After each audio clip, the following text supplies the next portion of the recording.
Hey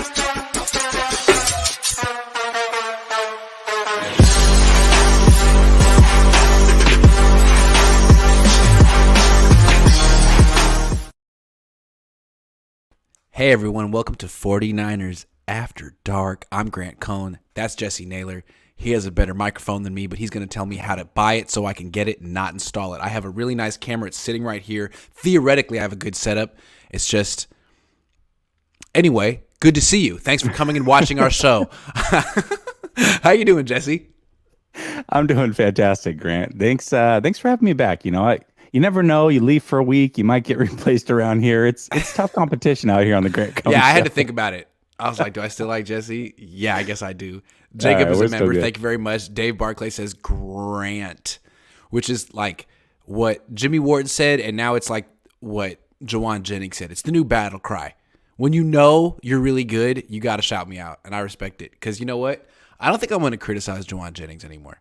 I feel like, you know what? You're a really good player. He's pretty good. He's pretty good. If you drop passes in training camp, I might give you the benefit of the doubt from now on. Dave has issue with us being 3 minutes late. You know what, Dave?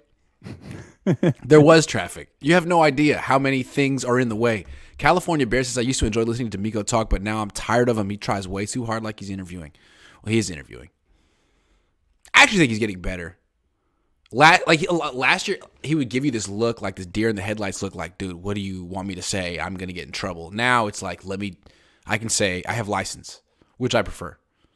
Just saying. I don't know. I don't mind D'Amico Ryans when he talks. He's definitely more buttoned up. I think he's a better speaker than Kyle Shanahan. I don't like listening to Kyle Shanahan talk. Too many ums and uhs and all right. Speaking of Kyle lip Shanahan, smacks. What's interesting is this week is him against his underling, who is getting the. Frankly, okay. Here's the thing. So Kyle Shanahan is the head coach of the 49ers. Mike McDaniel hasn't proven anything yet. But Mike McDaniel's offense is a whole lot better than Kyle Shanahan's offense. And this is sort of like a week for Kyle Shanahan to show something. Be creative, because the other guys might show you up on your own home field. So the comparison is all anyone's talking about in Miami here. How they're similar, how they're different. And yesterday I did a podcast with my dad where I brought up a story from a few years, like 4 years ago, of how Kyle Shanahan kind of lost it during a game when Nick Mullins didn't throw the ball exactly where he wanted it to be thrown, even though he got completions anyway. And you saw my story and kind of, you didn't compare it to Mike McDaniel, but you had some conclusions about Kyle, and it's easy to see the difference between Kyle and Mike in this particular story. So what do you think of Kyle Shanahan's leadership style, I guess, compared to Mike McDaniel's? Yeah, well, let me go over Kyle Shanahan's leadership style. And again, this is perception. This is just based off of what he gives us. I'm not in the locker room, no idea. But right. I said many months ago that I felt like he was a passive-aggressive leader. You did. And one of the things that led me to that was the way that a couple things, actually. The way that the Brandon Ayuk situation unfolded. Yeah. That sounded like a conversation that he should have had early on. He should have initiated. Sorry. Yeah, he should have initiated, and he should have had it early on. He knew exactly what he didn't like about what Brandon Ayuk was doing.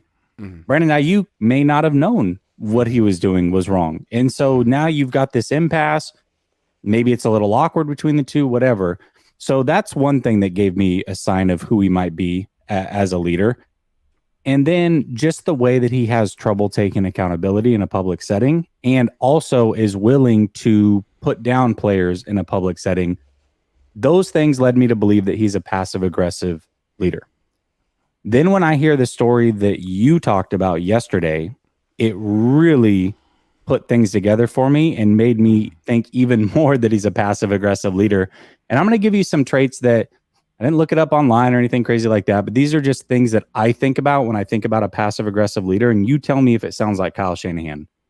So addressing an individual issue in a team setting, which, again, that Brandon Ayuk thing could certainly be it. A lot of times what a passive-aggressive leader will do is they have an issue with one or two members on the team. but they will address it like it's a team issue because they're afraid of one-on-one confrontation. Exactly. Yep. So that sounds like the Brandon Ayuk situation. Wanting to be liked more than respected certainly sounds Kyle. like Kyle. I'm Kyle. Yeah, Yep. I'm your friend. Let's hang out. Trouble taking personal accountability. Cabo San Lucas. Sorry. Yeah, exactly. Well, and it's not only that, but you have certain groups that it seems like you're willing to do that with, but that's not an everybody thing. Yeah, there's an inner circle. Trent Williams. Right. Yeah, all that. Yep. Right. So trouble taking personal accountability. I think we've talked about that a million times. And then the other thing is this is speaking in code, man. A lot of times what passive aggressive leaders will do is they will talk in code or in generalities, and they assume what they're saying is crystal clear. However, whoever they're delivering the message to isn't exactly getting it. And so they're doing whatever it is that the leader wants them to do wrong in the leader's eyes. But really, the communication breakdown is on the leader because he or she is not making what they want done crystal clear to whoever it is that they're feeding the information to. That certainly seems like something that Kyle probably goes through on a regular basis. He does seem to get very frustrated in minor situations that are maybe minor to him, but he doesn't convey it in a way to his team that they're able to pick up on it. So to me, again, I don't know for sure. That was an assumption that I had of Kyle going into yesterday. I heard what you said in that article, or that you had read that article. It certainly came out more so that he's a passive aggressive leader. And what really sealed the deal for me, Grant, is the end of that article where they talked about how he freaks out in the moment and then the next day acts like nothing happened. That is not something that a legitimate, really good, top-notch leader does, in my opinion. Yeah, and I don't know what you want. You made a very compelling case. I don't know what you want to call Kyle Shanahan's leadership style, but there's no denying that it's like the other end of the spectrum from Mike McDaniel's leadership style. And Mike McDaniel, although he's a very clever coach, what he's getting praised for mostly is how positive he is. That's what basically people say about him. And I think it's interesting that he was Kyle's right-hand man for damn near 2 decades. And he's taking Kyle Shanahan's ideas, his X's and O's. He respects all of that. He's taking that offense with him to Miami. But he's not taking Kyle Shanahan's leadership style. He was in the back seat thinking, like the little brother, like, oh, he's got some things that are working, and maybe I wouldn't do it that way. Maybe I wouldn't talk to my quarterback that way. I think it's very interesting how he's diverging from Kyle Shanahan's style to a degree. I mean, that must be premeditated. Well, it also, their style showed up in a real simple blurb in that article. Remember who it was in the headset that made the joke in a tense moment? Kyle Shanahan's super intense and pissed and is beside himself. And Mike's just like, yeah, Wasn't he right? No big deal. Yeah. No. Wasn't he right? Wasn't Nick right? He was right. Oh, yeah. Wasn't he right? Yeah. But he did it in a joking manner. But because he knows how to handle Kyle. But that tells me a few things. One, he was the only person on the coaching staff who felt confident enough to stand up to Kyle in the moment. And at the same time, he's the kind of guy who wants the player to be right. He's like, wow, look, Nick was right. And he's happy to say that. Whereas Kyle is like in a competition with the player. Kyle needs to be right. And if there's an instance where Kyle's wrong and the player's right, Kyle can't be like, you know what? Good. You were right and I was wrong. That's good. That's like McDaniel would spin that as a good thing, right? Kyle's like all of a sudden in a competition, which is short-sighted. Yeah, 100%. And the whole praise in public and punish in private is so big. Even as adults, Kyle Shanahan often will throw people under the bus in front of everybody. Mm-hmm. He praises people too, but he will throw people under the bus in front of everybody. Mike McDaniel, at least, I don't watch every press conference, but the ones that I have watched, he does nothing of that sort. So very interesting, contrasting styles. Kyle's whole thing is I keep it real. I don't pat you on the back too much here, and it's kind of tough, but if you're made of the right stuff, it'll pay off. And the people who didn't like my tough coaching, look at them now. And I bet they wish that they had been tougher, and I bet they wish that they had, okay, fine, maybe you're right. But you take those same exact ideas and put them into a Yale graduate who's really upbeat and positive, maybe it's even better. I'm just throwing it out there. And you know what? The Niners very well could win this weekend. But if they do, you better thank DeMeco Ryans, baby. That is the difference between the 49ers and the Dolphins, is this defense.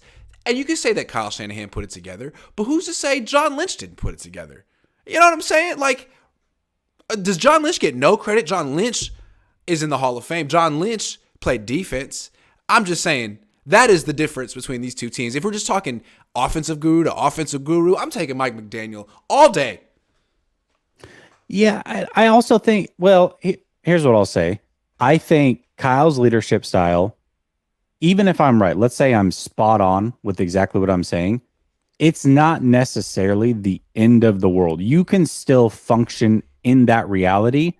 Your message just wears really thin, and especially if you have DeMeco. I'm sorry, keep going. Yeah, well, and that's it. That is actually the biggest key. If you are the head guy, right? You have your coaching in this scenario. You have your coaching staff, and then you have the players. As long as the players have somebody that they feel like they can go to in those situations, then they're going to be fine. Mike McDaniel certainly seems to be that way. I think Saleh, we would agree, is that way. DeMeco seems to be that way. But the moment that you screw up and you bring in somebody that's like you, it can all go awry. So here's the thing. That's key. My favorite thing about Kyle Shanahan is how self-aware he is. He knows who he is. And he knows he needs coaches who are not like him. And he keeps finding them, to his credit. Yeah. And you know what? Mike McDaniel knew it too, Kyle is just... Okay, so before we move on, this is an interesting topic. We asked Kyle today at the press conference about McDaniel, like, did you know he was going to, when did you realize he was going to be so good? And he was like, look, he was my quality control coach. I had been in the league for a while. I was in college. It was his first thing. So I taught him. He was younger than me. I'd been there. I took him under my wing. I taught him. And so from Kyle's perspective, like, yeah, McDaniel's great, but he'd be nothing without me. That's true. But what Kyle went on to say was, look, McDaniel's really smart. He went to Yale, okay? I went to a good school too, Texas, but I went there as an athlete. Like he was insinuating I wasn't smart enough to get into Texas. So Kyle essentially got a head start on football and coaching. He grew up around it. His dad is freaking Mike Shanahan. He was in the league before. So what Mike McDaniel did was take this amazing intellect and ability to retain information. And what Kyle says, he just memorized everything. He memorized everything. So that's been the last 2 decades. So I'm thinking McDaniel has internalized everything the Shanahans have to offer, and people just counted out McDaniel because of his quirky personality, but actually it tends to resonate with Gen Zers. It seems like it resonates. And so you know what? You have this genius who took all of Shanahan's ideas and can package it in a more positive way, and it works. And really the only thing that Kyle had over McDaniel was a head start. I'm gonna throw this out there too, because it just came to me. So Kyle says, hey, I keep it real. Mm-hmm. And again, he thinks he does keep it real, but I think what he's actually doing versus what he thinks he's doing are two different things. If you're keeping it real in a team setting, but you're only talking about a few players, then now the whole team is like, well, I don't do that shit. Like, why are you talking about this when that's not me? Address those players personally. You have the Ayuk situation, which it seems like he was unwilling to address early on. And once they did, things were fine. Matt Ryan is another one. There's an article. There's a lot of talk out there that Matt Ryan is the one that after their first season together realized things were not working. It was him that put together a meeting with Shanahan to go over things, not Shanahan putting a meeting together to get on the same page. So that's 2 high-profile instances that we know that Kyle has essentially been unwilling to nip things in the bud on a one-to-one basis early in a process. I think that's a lot of evidence. Also, it's not the head coach's job to keep it real. It's my job to keep it real. Right. It's the quality control job, the analyst's job. You're the head coach. Your job is to speak into existence what could be. Like, McDaniel didn't come into Miami and be like, hey, Tua, let's keep it real. You suck. You suck. You look at your numbers. He came in and was like, hey, let's look at all your good plays. Let's look at what you could be. And with me as your coach, you're going to get there. And as a young man you're like, oh my God, thank you. This is what I wanted. God, thank you for putting this man in my life. That's how you feel, right? Like, it's a blessing. And when you get someone like Kyle, you're like, okay, this is a challenge I have to overcome. Not necessarily a blessing sent from God. It's different. And I'm not even religious, but you see what I'm saying? Like, it's a whole different thing. Absolutely. Yeah. And by the way, if you want any more proof that bad leadership can still result in wins, look no further than what Flores did with Miami last year. They were a 9-win team. I think they had a 7-game winning streak. They were 1 game out of the playoffs. It sounds like that was a dumpster fire. He was a dumpster fire of a leader. Chastised people. Nobody liked being there. Yeah. They still won. It's possible. And I'm not saying that everybody hates Kyle. In fact, as a passive-aggressive leader, a lot of people like you. It's just not everybody digs that style. And not everybody feels that they are comfortable enough to have a conversation with you because you have groups and silos that you really rock with, and not everybody fits under that umbrella. Also, he's coaching a really good roster. So if he wins in the regular season, like, you're supposed to. You have a really good roster. What coaches are measured by is, are you getting the more out of what you're given or less? And it's hard to say. I mean, so far he's gotten a little bit less. This team should be 10-1 or whatever. It should be. He's not there. So I think the way he's going to be measured is what he does in the playoffs. I mean, it's nice that they're finally taking care of business come November and December, but no one cares. You got to do something in the playoffs, and we know what you know what I mean by something. So. Absolutely. And Jimmy, ask Jimmy Garoppolo what he feels of Kyle's leadership style, because they've been on the outs for 3 or 4 years, it sounds like, right? And this is the most important position on your team. We question if he can develop Trey Lance. We question if he can develop quarterbacks altogether. That's the position. You got to get it. You got to get it right, man. And Mike McDaniel, whether Tua is really that talented or not, he certainly is getting the most out of Tua Tagovailoa. Part of the reason the Niners can't move on from Jimmy is because Jimmy's the leader of the offense, not Kyle. If Kyle were the leader of the offense, they would follow whatever decision he wanted to make.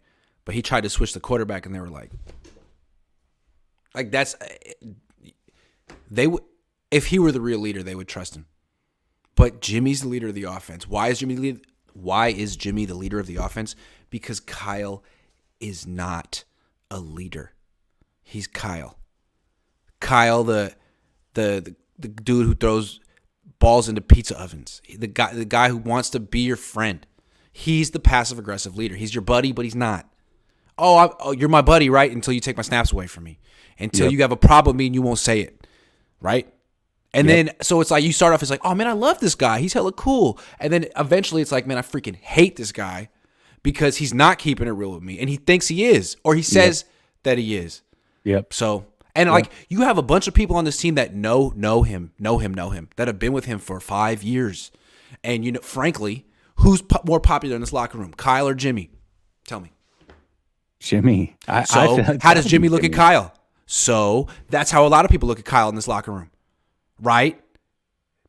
Sorry, Kyle. That's on you. Be more popular. Be like Mike McDaniel. Be more upbeat. That's on you, man. Hey, the Niners are never going to fire Kyle Shanahan. He's a lifetime contract, let's be honest. But if he ever wants to do some deep searching, introspection, these are things to look at. Why did your number one underling go to Miami and take a totally different approach? He looked at you like a little brother and was like, Because frankly, last year, everyone looked at Tua as the left-handed Jimmy. Yeah. And now look at Tua. Oh my God, he believes in himself. What a difference, a positive mindset. One more thing. I know Robert Saleh personally. Robert Saleh is religious. I'm not. I wish I were, but I'm not. Robert Saleh is religious, and he's a man of faith. People of faith manifest things. They see the potential, and they make it happen. And I'm not saying you have to be religious to be a good coach, but there is a element of if you see it, if you build it, they'll come. Taking a leap of faith, visualizing, not having to see things to believe things. Kyle has to see things to believe things. I don't know if Mike and Saleh do. And as a coach, you're supposed to be able to tell each player, you're going to be great if I coach you for this reason. Here's how I can make you special. Here's how I can make you special. I don't think Kyle delivers that message. I don't know. Anyway, we've been talking about this for 20 minutes. I know, but it's such a, to me, like I'm really into, I've said it a million times on here, but I dig leadership. I really love looking at little intricacies and how things work and why things might be the way they are and the human element. And so to me, I could talk about this all day long. I'll never forget. I was trying to get a one-on-one interview with Robert Saleh. Like that was going to change my career. And at the same time, I was trying to get the job at the Sacramento Bee covering the Niners. Barrows had just left, and I didn't get it. It went to Biederman, who's now he's covering the Kings. They don't even have a Niners job anymore. And Saleh called me. He was like, "You wanted that job, didn't you?" I was like, "Yeah." He's like, "You want to know why you didn't get it, right?" Like, yeah. And he's like, "Well, look, I can't tell you, but all I know is you've been doing the same thing for a long time. You need to switch it up, dude. Like, you have a lot to offer the football world. I know you. You have knowledge. You have stuff to offer, but you got to do things different. You got to find something different. You know what? You should embrace video." He had all this pep talk for me. He was like, "You should embrace video. If you keep doing the same thing, it's a definition of insanity." I'm like, "Okay, coach. Thanks, coach. I got you, coach." And now I got a house, and it's like it should be called like the Robert Saleh house, and like he is a legit teacher, coach, life. It means a lot to have someone be like, "Look at you, man. I've been watching you. I believe in you, but you're not doing it right. Here's what you got to do. You take these steps, your life will work out." Everyone wants someone to say that to them in life. No one wants them to be like Kyle and be like, "Hey, man, you thought you were hot shit. You ain't. Like, no, thanks, man. Great. Wonderful." That might work for someone like Matt Ryan, who's been given a lot, but someone who's trying to come up, like, that'll crush you.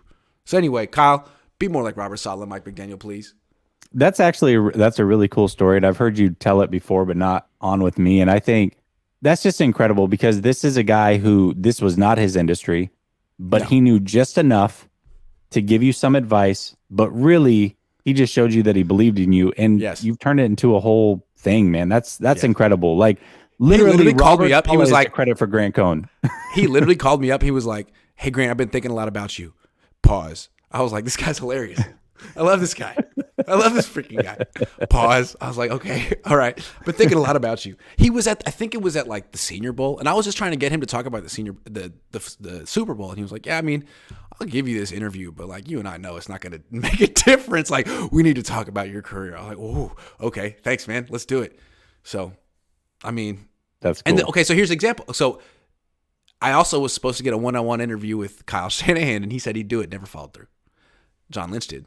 So I don't know. I don't know what kind of guy Kyle Shanahan is, but I know that these other guys are men of integrity, and you start to hear, like, no one has a bad word to say about Kyle Shanahan.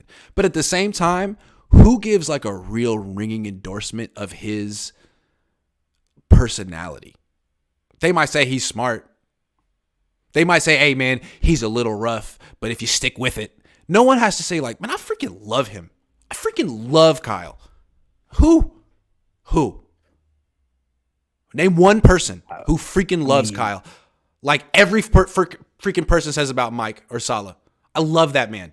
I mean, Tua might name his firstborn after Mike McDaniel at this point. Like, no one likes Kyle like that. And you know what? Kyle, I don't even think he wants to be liked like that or deserves it. He doesn't put it in. I'm just saying. I'm not trying to be too hard on him, but you gotta look in the mirror at some point. You gotta look. Absolutely, I will say this: it's very hard to change your leadership style, and it's very hard to make those changes. And step one if you really want to change a leadership style, in my opinion, you really have to do reflecting. And it's not just one-time thing. This is what I need to change. It's literally every night on your way home, you're reflecting on every moment you had. I could have done this better. Okay, this went really well. I need to do more of that. And you're reflecting on every conversation and interaction you had and trying to tweak it. And then the next day, the same thing. You have to keep at it if you truly want to change your leadership style. As a leader, the people underneath me, I would feel like no matter what my style of leading was, the end result would be I hope that each of them become better and more confident. And you can't say that about a lot of people with Kyle, like especially the quarterbacks. Is Jimmy more confident now than he was when he got here? I don't know.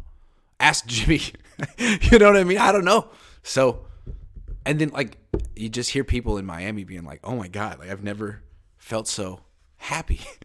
So look, we got to move on. It's been a half an hour talking about Kyle Shanahan not being a good enough leader. Kyle, do better, and then we'll praise you. Dave Barclay is laughing. Nathan Flores, more on him in a minute. Yeah. Jason says, I missed you guys last week. Well, it was holidays. I was in Oregon freezing. It was no fun anyways. Come on. I've been wondering, do you think we see last couple years Niners offense on the other side of the ball this week? Big game for both teams. Yeah, I think the Niners defense is going to show up. I think they will. There's a lot of similarities between what these teams do. They just have really fast players to make it really happen. Jason says, Grant, I don't know how much of the O-line you get to see at practice, but I was wondering, does MM get any one-on-one coaching? Yeah, the Niners O-line coach is really good, and I think they definitely get the best out of Mike McGlinchey. And if they feel there's no one better than him, then there's no one better than him. I think they know what he is, even if they don't say it. Who in the league does J.P. Mason remind you of? Currently in the league? I don't know if there is anybody that I can think of off the top of my head. Hold on, I got a name. Hold on. Let me make sure he fits. Nah, he's big, man. I don't really know what to say. He's really freaking big. He runs hard. Yeah, I don't know. I don't have an in-league comparison to him at all. Someone said Eddie George. He's not quite that large, but he's big. He is. Yeah, he's big, but he's not. Yeah. How big is Jordan Mason? Jordan Mason, 49ers. All right, let's see. Where do they list him at? They list him at 5'11", 223. Oof, that's a big boy. I was thinking Alexander Madison from the Vikings, but he's bigger than him. I mean, he's really powerful. I don't know. How much they? 5'11", what? 235? 223. 223. So he's, and actually an underrated, I'm not saying he's this level because this is an elite running back, but somebody that breaks actually more tackles than even Henry is Nick Chubb. Nick Chubb runs with a lot of power, and people don't really realize is he 5'11", 223? Kind of. 5'11", 227. Next Nick Chubb. There we go. Hopefully. Please tell me you have an over-under on Jordan Mason rush yards. Nope. Right now. Nope. But now, let me tell you this. You got waxed in the last over and under we did. Damn. Oh, well. What I want to say, I don't know how much Christian McCaffrey's going to play in this game. That's a concern. That's a concern. Like, he could play, but I don't know how much. California Bear says, shout out to Jesse, always coming through Wednesdays. Except for last Wednesday. Dave says, Kyle is not a leader. Love you guys. He might even know it. I mean, his style of leader is being himself and keeping it real. Like, I don't know if that's really being a leader. Jason says, how much does your mic cost, Jay? It is, the mic itself's $250, but I got it for free. Logitech sent it to me for free. Shout out Logitech. Logitech, hook me up. California Bear, Grant, are you allowed to bring people in the press box? No, I wish I could bring them all. Niners running backs over under 150 rushing yards. Under. Ooh. Yeah, I got to go under. David Velez says, I watched entirely too many Dolphins games this year, and it seems like their offense is everything the Niners offense should be. But they only have 3 great weapons instead of the Niners' 5. Oh, you're going to take a swipe at Jeff Wilson and Raheem Mostert like that, huh? They also got Alec Ingold, who's D's. What's the three weapons though? Because it's the two Gesicki. wide receivers, and then who else? Gesicki. No, Gesicki's not. He's not Is he near. not? He's got to be talking about Mostert. Maybe. Gesicki's pretty decent. In an alternate universe, Kyle is an Arby's GM. This thing's gone full circle. Dave says, and how long have we been screaming to play Mason? Maybe Kyle can get 7 instead of 3. Yeah, I just, dude, you've had this guy on your team for this long, and you've been trying to run between the tackles at the 2-yard line with McCaffrey. Like, I hope they don't keep doing that. It's going to be a rainy day game. That's the thing. Is that going to change things? It's not going to help offense, which should help the Niners. That should, yeah, I was going to say it shouldn't Right. help the pass game, which should help the Niners. Only reason we shut them out was because we couldn't score. Well, listen, if you can't score, you might as well just stop them from scoring also. Zane says, hey, Grant, here's $5. Thank you. That was very nice. Nathan says, if CMC misses the game, would you run with Mason or Coleman? I prefer Mason, even though it's a small sample size. You got to go with 2. You need 2 running backs. So both. TDP. It Not better be TDP. TDP. No. And it's going to be Coleman. Coleman's going to start the. TDP's terrible. I'm sorry, Ty Davis, if you're watching, but Coleman's going to start if He's McCaffrey awful. doesn't play. You and I both know it. it's true. It's true. And people could be like, oh, well, does that mean that Jordan Mason isn't good in pass protection? How the hell would the Niners know? How the hell would they even give it a chance? It's just because of the knowledge of the playbook. It's like you have to like pass a written exam to get on the field for the 49ers offense. It's ridiculous. Dave says, I'm a general contractor and a veteran. I guarantee I could lead those guys better than Kyle. I promise. I just think it's fun Might be a to better watch leader. Jeff Saturday. I mean, he lost, but like just to see a guy with 0 coaching experience just go up and be like, look, I played on this team. You know me. I'm a legit leader. You know, I have good assistants. I'm gonna empower them, but I'm just gonna be a leader. And it's like it works. Oh my God. Wow. Owners, take note. True coaching is evaluating during adversity. Go SF. Grant, it's called being faithful. Yeah, I mean, of course, I think all leadership shows through during adversity for sure. Kiel Lamarck says Mike McDaniel said that one thing he learned early on as the Miami head coach was that he needed to give Tua more freedom. Andy Reid does the same thing. Yeah, and Jimmy has none. It's like no audibles and throw the first read. And even if you don't, even if you complete the pass, I'm going to get mad. Maybe not at you, but your quarterback coach. I'm going to let Brian Greasy have it. Yeah, which again is passive aggressive. Right. Jesse Wade says, why hasn't an ex-player ever called Kyle out for being a poor leader? In this day and age, I'm sure one would have if he wasn't a good leader. Ooh. His dad's been called out, and I see a lot of similarities between him and his dad.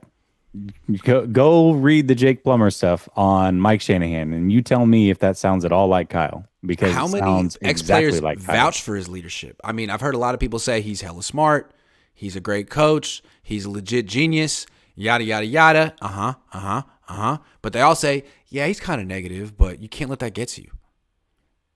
Well, okay. Like he's Belichick or something. We actually kind of have heard this from Jimmy Garoppolo's camp. Jimmy. Again, going into last offseason when they had drafted Lance, you didn't hear anything from Jimmy. And then all of a sudden, before he started going on his little, promotional tour before the season started, his camp came out and said that they feel like Kyle Shanahan and the 49ers have not given Jimmy a fair shake. Well, if you're as good of a communicator as you said you were in those press conferences, we walked him through every step of the way. Jimmy knows what we think of him. Jimmy's great. Jimmy's that. Well, obviously he didn't feel that way. He didn't feel that way. You didn't communicate it that way, and his team didn't feel that way. So, Jamal says Mason kind of reminds me of Steven Jackson. Y'all think I'm crazy for that comp? Curious what you think. Keep up the great work, guys. I don't think you're crazy, Jamal. Steven Jackson is one of the most underrated running backs in NFL history. I think he's one of, I want to say, 14 running backs that have had at least 7 seasons over 1,000 yards. That's pretty impressive. Yeah, I like the comp a lot. I think anywhere you comp him to has to have dreads. But Steven Jackson was huge. He was 6'2", 240. I'm going to give another outrageous comp. This is we're comping him to really good running backs. Marshawn. Yeah. Oh, Marshawn. I tweeted it the other day. I agree. You did? You tweeted he's like Marshawn? Yeah. Dude, he's built just like Marshawn. And he runs kind of like Marshawn. I don't know if he has Marshawn's burst like what he had when he was 24, 25. But I'm going to say he's like Marshawn. He runs really freaking hard. Runs angry. He's got that angry running. How big was LeGarrette Blount was a little bit bigger too. Yeah. Jamal, hit me up, DM me. I'll be there before the game. I'll be there 3 hours before the game. We can meet up. Jason says range should affect the Dolphins' pass game. It should. But now the Niners are a pass first team too. They were the 18th in yards per carry. Yeah, they're down there. Yeah. C. Turley says, how bad of a look is it the Dolphins blow out the Niners like the Chiefs did for Kyle? That can't happen. It would be a terrible look. There's a lot of pressure. Oh, we're going to talk about that. Yeah. Yeah. I agree. That'll be a terrible look. Another wasted third round running back, shake my head, says David Hasselhoff. Well, maybe, give him a chance, but I don't. The Hoff watches us. That's crazy. Seth says, when Trey comes back in the playoffs, it will be a movie. Buccaneers 4 seed at Philly, Niners 3 seed at Minnesota, Kyle and Trey homecoming. Seth, we'll see. But I wanted to point something out. So they have 2 more IR spots they can bring back. They have not put Elijah Mitchell on IR yet, which makes me feel like they're trying to save spots for Javon Kinlaw and Trey Lance, right? 100%. 100%. Keep that in mind. We are on the same page. There you go. David says, let's play the what-if game. If Jimmy hit Sanders in the Super Bowl, who would have the bronze statue in front of Levi's? Mostert for hitting all those home runs or Greenlaw for the tackle? It would be Jimmy because they like his 100%. face. Yeah, but he didn't. But, yeah, it's a good question. All right, back to our show. Will Eric Armstead bring the 49ers defense to new heights? Jesse. I think the answer to this is a resounding yes. I don't know if it'll happen immediately. I think he can have an impact immediately, but the stat that just keeps jumping out to me is the one that they said during the game Sunday. Third down and short, 49ers are worst in the league. And if you look at the third down completion rate against the 49ers, I think that's where Eric Armstead can make the biggest difference. Not only on the third down itself, but making sure that teams are not getting ahead of the sticks on first and second down. Because Eric Armstead is a really, really good run defender, and they've done okay against the run. They've done fine against the run, but they haven't played really good running teams when Eric's been out, except for the Falcons, and we saw what the Falcons did. So I think Eric Armstead really is a true difference maker for this team. He can do so much, and he also can get pressure up the middle, which is, especially if you have a quarterback that is not super mobile, that is like the biggest pain point for quarterbacks that are kind of statues. If you can get pressure right up the middle and right in their face, it is a problem. Eric can do all of those things. I think Eric Armstead, if healthy, certainly can bring this defense to completely new heights. Keyword, if healthy. Key term, if healthy. Yes. If he's 100% healthy, absolutely. Like, even though their defense has been dominant the last month and hasn't given up a point in the second half in the last 4 games, they haven't had much of a pass rush. And they haven't faced a good offense since Kansas City when they got eviscerated. And when they played Kansas City, they didn't have Eric Armstead. They had no pass rush, and they got eviscerated. So, yeah, if they have Armstead, he doesn't get a lot of sacks, but he creates a lot of pressure. He creates a lot of knockback, and the quarterback has to move, and then he moves into Nick Bosa, and it works. My question is, what is the state of Eric Armstead's health? The Niners have been very vague. They have not said what's going on. I mean, they've finally said he has plantar fasciitis in one foot and then a stress fracture in the other ankle. So my question is this something that is going to necessarily clear up on its own, or the Niners are trying to manage it and he needs surgery? They're not going to answer that question. And if it's that, then what percentage of Armstead are you getting? How many games of him are you getting? I mean, we have no idea. You know what I mean? What his health level is. So in theory, 100% Armstead will take absolutely. But dude, we don't know if he's ever going to be there. We don't know if he needs surgery. He hasn't played. I mean, he got hurt first play of training camp, missed the whole thing. Came back, got hurt like third game. He's been healthy for like 2 weeks. The other guy who was like that this year was Elijah Mitchell, who's hurt again. So I don't really know what to expect from Eric Armstead. And the way I think, based on what's happened to him since July 30th or whatever, is anything you get from him is gravy.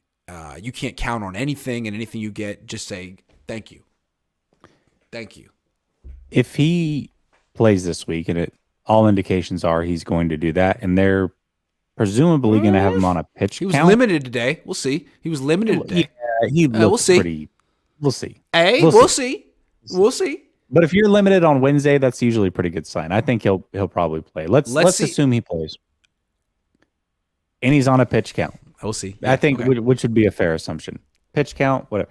Third down, I think, is the down that he should play, and the main reason for that is Tua's 6 foot. Tua's not big, and Eric Armstead is 6'7" with a huge wingspan. They want to get the ball out quick. Tua, much like Jimmy, likes to hit that back foot, fire it out, immediately hit that first read. A lot of times it's a dig around 10 to 15 yards downfield for that Miami offense. Well, if you have 6'7" with an arm up in front of you, might be just enough to get him to move off that read or change his arm angle or question if he can make that throw over a 6'7" player. Might be enough to get a couple sacks. I think, not for Armstead, but for some of the guys around him. I think if he's on a pitch count, I'm playing him primarily on third downs. Yeah, and I think Armstead is so vital to this game because if the Niners don't have a dominant pass rush against Miami, Miami's offense is legit. It's really, really good. And I think the only way you slow it down is the pressure. And the Niners have the personnel to do it with Armstead. If he's not out there, we've seen what teams can do. We saw what Kansas City did against Nick Bosa. So, very important for him to play well. But again, like, this isn't necessarily a must-win game for the 49ers. It's an intriguing game. But if they lose this game, they're still going to make the playoffs, most likely. And they could, have a statement win sometime down the line. But yeah, Armstead, if he plays well, they win. Probably. Greenlaw won't have longevity. He tackles too violent. That's kind of random, but yeah. He gets nicked up too. But at the same time, you can't have a guy on his second contract start making business decisions and playing different. You need him to play the way he did to get the contract. So it's football, as they say. 49ers defense needs players just like Greenlaw. I'll tell you, if you can physically impose your will on the defensive side of the ball, you start to see offensive players make those business decisions. Legendary Answers Niners says, I just want an apology from the faithful for the crucifixion of Raheem Mostert. He cleared it up, and he's in our history for the Al Bundy, which is 4 touchdowns in a single game. Show respect. Legendary, I agree. I didn't go crazy with it. I first heard about it in the post game that I was doing on my channel Sunday, and immediately the first thing I said was, that doesn't sound like Raheem. That does not sound like a Raheem Mostert thing to do. That was my personal opinion. He's just never struck me as that type of guy. Jesse, is this game against the Dolphins the most important game left on the 49ers schedule? Yeah, 100%. 100% it is. And the reason that I say that, Grant, okay, let's look at worst case scenario. They lose and they get blown out. And then they go and win the rest of their games. Who is going to actually believe that, A, this defense is for real? Because the two elite offenses they played, they got shellacked and they got a lot of points put up on them. And B, what good teams have you beaten in this league? You're not battle tested at all. I'm not saying they have to win this game, but their defense has to show something this game. They have to show that they can keep this tight because Miami is a very good team. I do think they're going to win this game, but this is the only game to me that shows where they are at. This is a true litmus test as you ramp up going into the playoffs. If you lose this game and you lose it badly and you win the rest of your games, I still don't trust you as a team. I do not think that you're ready to make a run.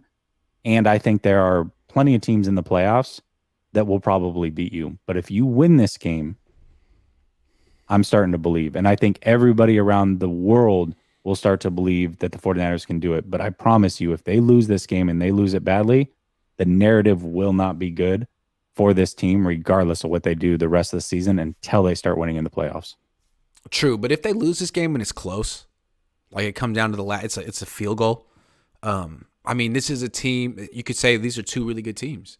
And it came down to the end. And, there's no guarantee the Niners ever face the Dolphins again. They just have to take care of business in the NFC, which sucks, and then eventually face whatever team comes in the AFC, which may not be Miami. It could be Buffalo, who the Niners haven't faced yet. Or it could be Kansas City. I was trying not to say Kansas City. But, yeah, that's true. I mean, it's a big game. To me, it's intriguing because, who's more creative, Kyle or Mike? Can Mike show the rest of the league how to attack D'Amico? There's a lot of – it's like the storylines are phenomenal. But, it's not a conference matchup. Both teams are going to make the playoffs regardless. It'll be interesting to see what the Niners do against Tampa, a team they could face round one. It'll be interesting to see what they do against Washington, a team they could face round one. Seattle.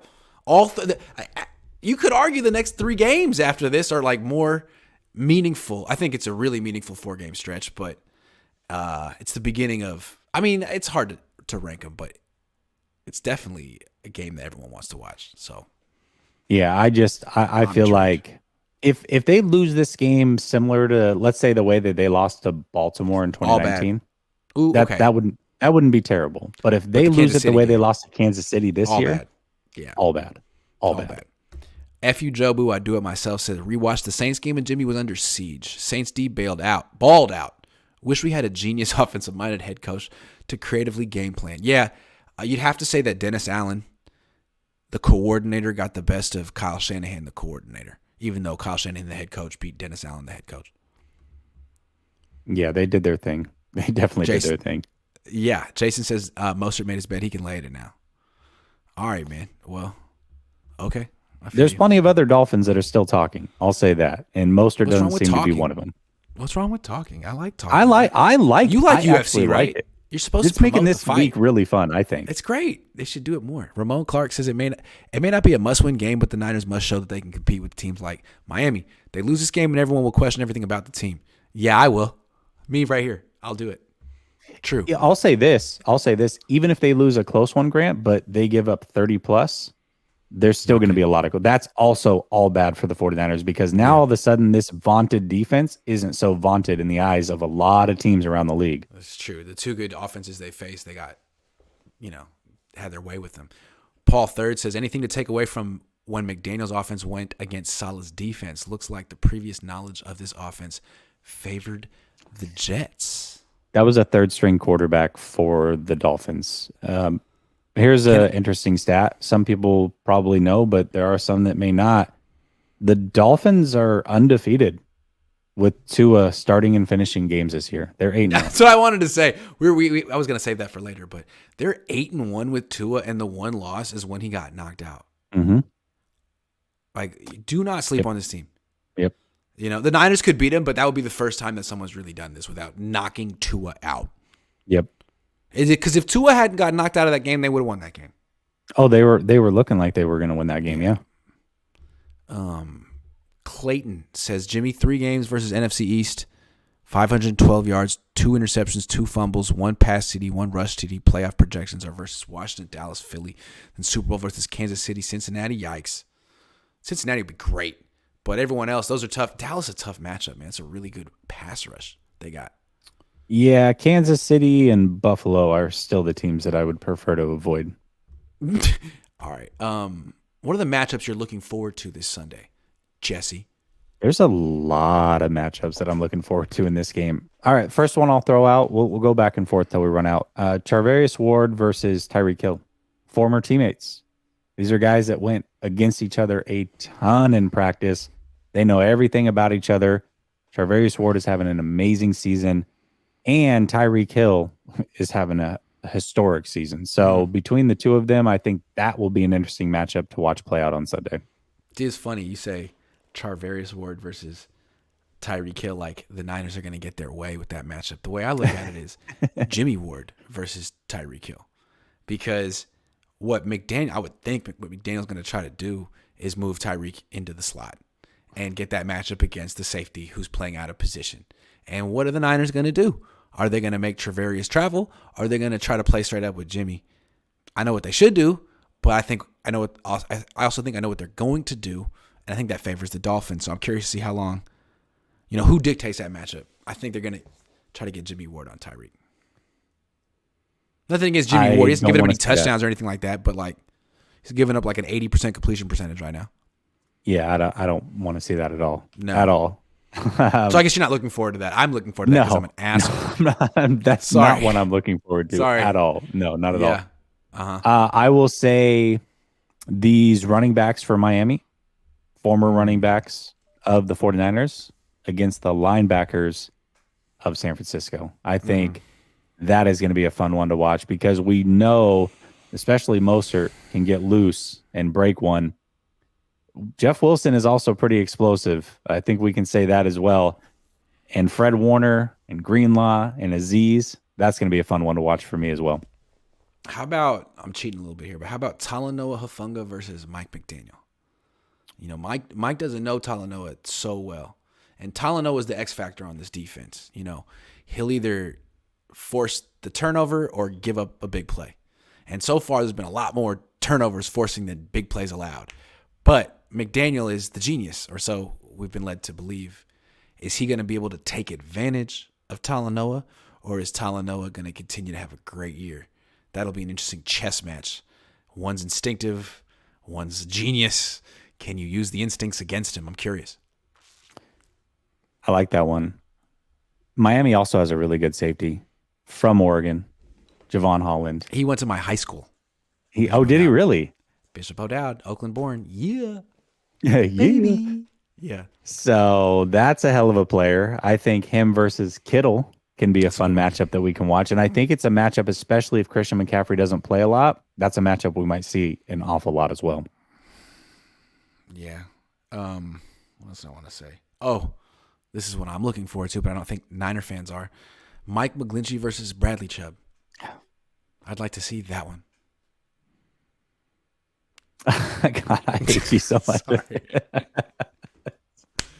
Sorry, buddy. What you got, Mike? All right. Last one I have is Mike McDaniel versus D'Amico Ryans. D'Amico, of course. Duh. That is going to be a fun chess match to watch for sure. Absolutely. Because, frankly, the last time D'Amico had a challenge like this, he got obliterated by Andy Reid. So, time to redeem himself. He's always has. He's never. So, I want to see what he's got. But he does know this offense inside and out. He definitely does. So there's not going to be surprises. Yep. So those are some. Unless they jet sweep him to death. They could. That's what Tyreek's been doing that for a long time. Yep.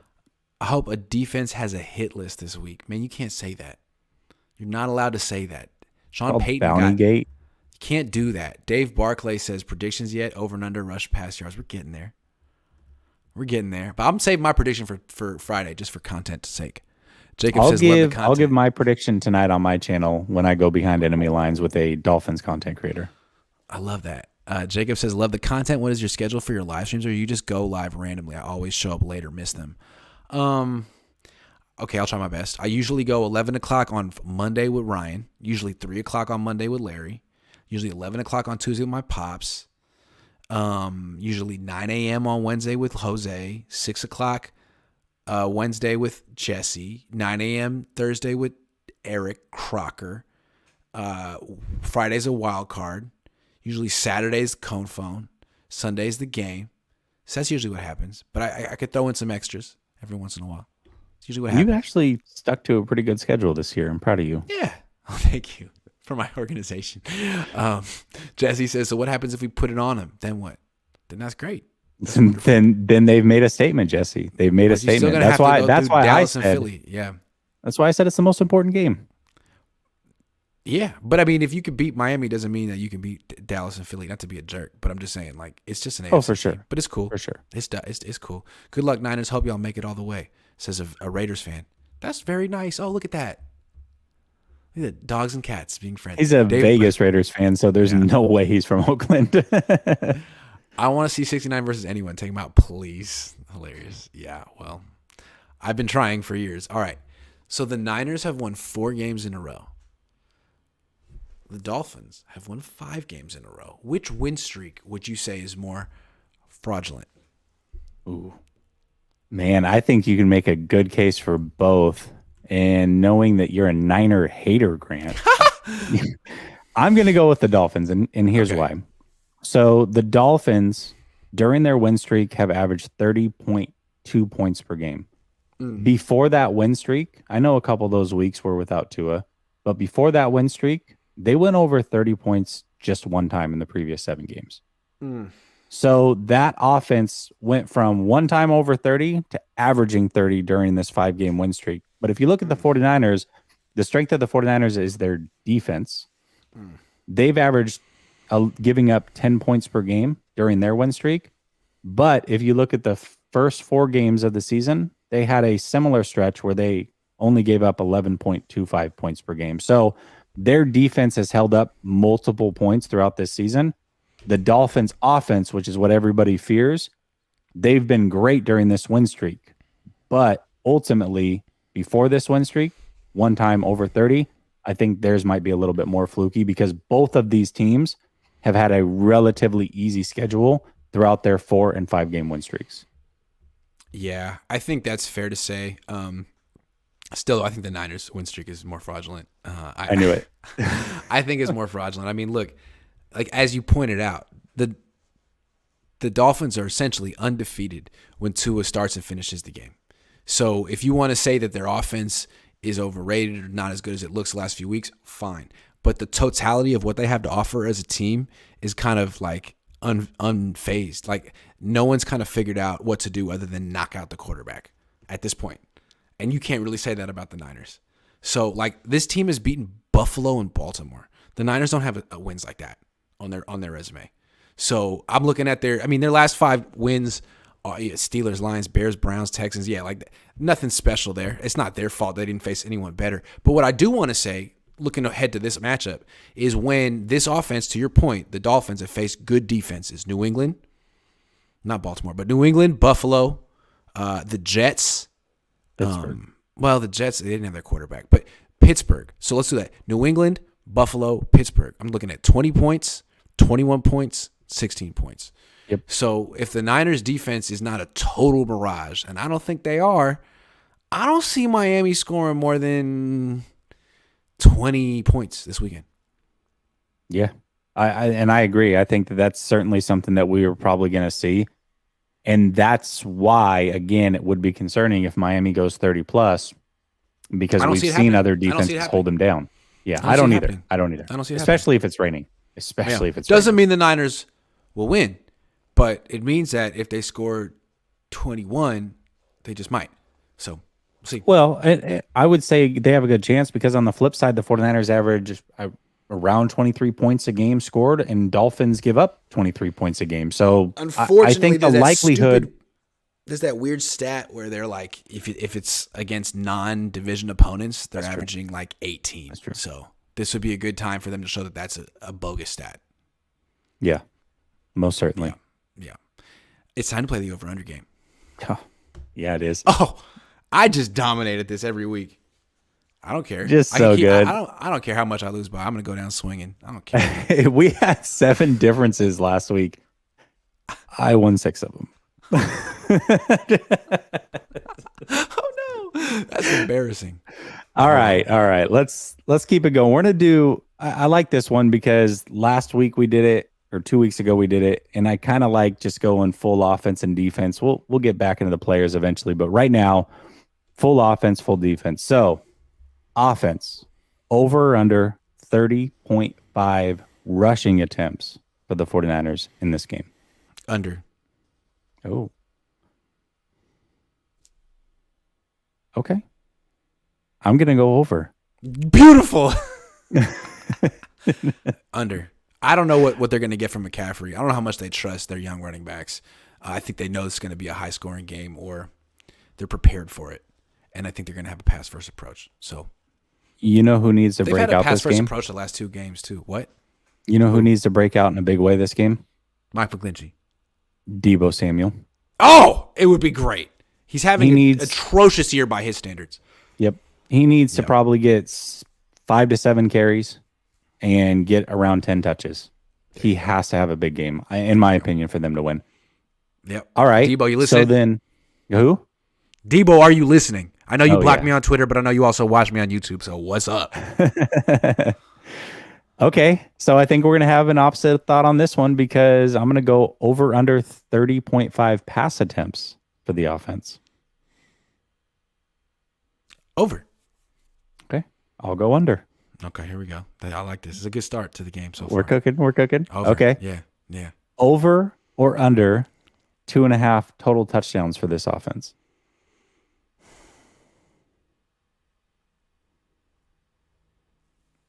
Under. Ooh. No, you didn't see that coming. I'll go over. See that coming.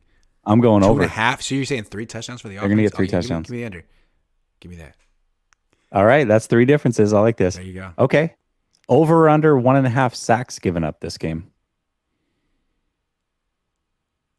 Over. There's going to be a lot of dropbacks. And Bradley Chubb, Jalen Phillips. Yeah, over. Mike McGlinchey. Yeah. Man.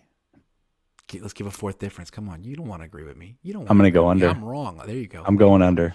Going under. There you go. You know what? We're going to make this one fun. Let's just do it all different. Let's go. There you go. Over under 0.5 turnovers on offense. I'm going to say over because it's raining. Yeah, I can't disagree with you on this one. It's raining. It's raining. It's absolutely. Raining. If Most it's raining, 100%. Yeah. 100%. Both teams. Yeah. Okay, let's switch to the defensive side. And not bad. I mean, 4 differences, that's not bad. Okay. I'm trying to get back in this. I'm probably down I'm 18 questions back from you in the standings. Yeah, well, I'm just doing week by yeah. week. You're about 5 weeks behind. I just take gotta losses. Oh, okay. Yeah. Fair enough. That's fair. Yeah. That's fair. Okay. Okay. Either way you Defense. slice it, it's not good. But I keep going. Yeah, it's not. No, it's not looking It's good not for you. good. It's No. not looking good. But No, anything but can happen. There could You be might playoffs. be the If Kyle the Niners Shanahan gets to the of this playoffs, show. my season extends if they make the playoffs. Absolutely. I don't have to force it; they force it. So that I'm rooting for the 49ers to win, just so I can come back in this. And the games are double in the playoffs. That's what I heard. Double. Oh, I've also heard that. I've heard that.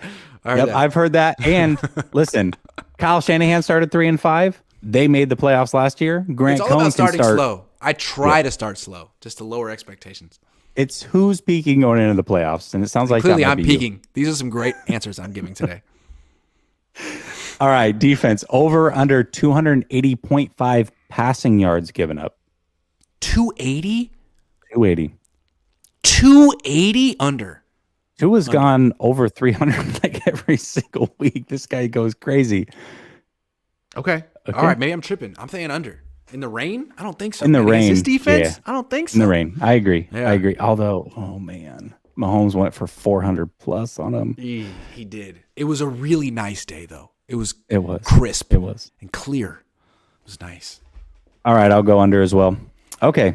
Convinced you. Over under 2.5 touchdowns given up total versus the Dolphins. Under.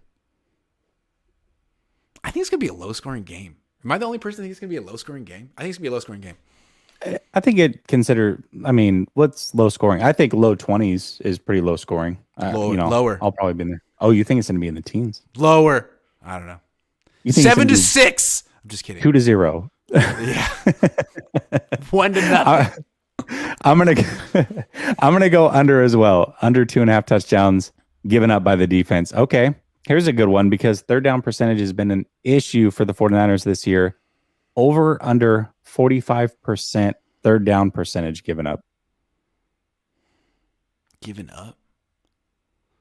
So does Miami complete on 45% of their conversions? Even, I'll throw this out there, even the Cardinals got 50% of theirs against the Niners. Yeah, but Armstead's playing. Under. And it's raining. It's rain. Precipitation. Everything comes back to the rain. Precipitation. Man, how bad is the Niners offense when it rains? Because they refuse to practice with wet footballs. Can't wait for that factor.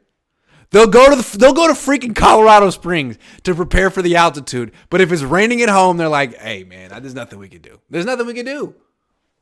Especially, that was a weird one because especially I think scientifically it's either 10 or 14 days for your body to acclimate to the higher altitude. And they really made smoked no the Cardinals, so they made it seem like it was all, it worked. But it was like, dude, you were gonna smoke the Cardinals on a train, in a plane, within a box with a fox. Like in any circumstance, you would have smoked the Cardinals. That was a cat in the hat game. All I'm saying. Yeah. Dr. Seuss Cohn. No, that's ham. That's not cat in the hat. It's green eggs and ham. It's a green eggs and ham game. Green eggs and ham. Sam, I am. Yes. All right. Over under. I'm gonna go over 45%. They give up, which is not necessarily good, but they've done fine. You're a hater, but everyone knows you're a hater. Yeah. No, again, the interesting thing is somehow people like to talk themselves that you are a fan, and then they say that I'm a fake fan. This is the strangest dynamic we have here. It's crazy. I'm gonna go up to Trent. I'm gonna go up to Trent Williams in the locker room and tell him that I know you. Hey, you saw that guy? That's my friend. That's my hey, friend. You know that internet bandit you were talking about? Yeah, that's my friend. Anything you want to say to him? That's my homie. I'll tell him. God. Over or under 2.5 sacks given up, or 2.5 sacks for the defense. Sorry. I want to say over, because if it's under, I don't know if they win this game. So I'm going to say over. I'm not saying I'm picking the Niners. I'm not trying to give away my pick or anything, but Armstead might play for them as well. Their Armstead might play, which is crazy. That's good. Yeah, he's going to try to strap it up and give it a go. Yeah, McDaniels talks like he is, but I don't know that McDaniel almost okay. You know when Kyle Shanahan talks about George Kittle, anytime George Kittle has like a 3-week injury, and we know it's a 3-week injury, but week 1, he's tough as nails. He's gonna give it a go. We know George, and then he never plays. That's the way he's talking about Teron Armstead. But doesn't that kind of sound like how they're talking about Christian McCaffrey right now? Oh. Now that being said, I saw McCaffrey in the locker room today. He looked fine. So if he doesn't play, I'd have to wonder, like, what's up, dude?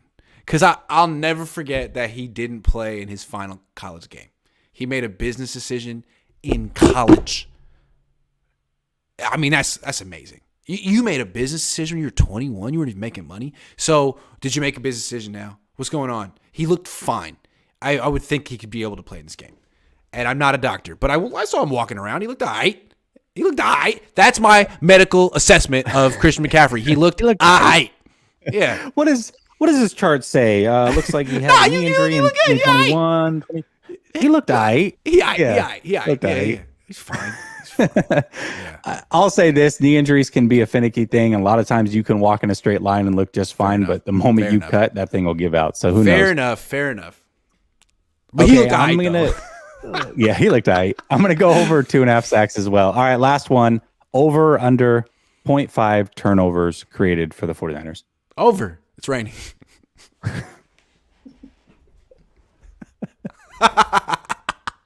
It's raining. End of story. I agree with that. Yeah, that's right. Rain factor. Yeah. All right. So if you want to know Jesse's prediction, tune into his show after this. If you want to know my prediction, wait till Friday. I need to see Eric Armstead, content creator from the Miami Dolphins, over at Last Second Sports. There you go. Eric Armstead is going to be questionable, right? He's going to be questionable. Of course he will be, but he'll play. Yeah, and McCaffrey will be questionable, but we don't know if he'll play. Yeah, but he looked. I have no idea. Yeah, it's hard to say. Well, I'll make you wait till Friday. I don't even know. The one thing that scares me about the Fins is that they're a second half offense, and with that speed, they could gas out our defense the second half. That's fair. Also, the defense is still really tired from coming back from Mexico City, according to the spreadsheet. The whole team just exhausted, so tired. Just kidding. Yeah, I don't. The rain, man. The rain. It's gonna rain. Rain is exhausting. You know, it rains in the forecast. Yeah. The rain in Spain falls mainly in the plains. That's what I heard. But that's neither here nor there. Full green eggs and ham on us in this show. That's fantastic. Well, you know what, guys? This was a lot of fun. I enjoyed it. It was a great show. I want you to tune into Jesse tonight so you can see who he is picking for this game. In Watch 2 tonight. minutes, actually. 2. See you guys.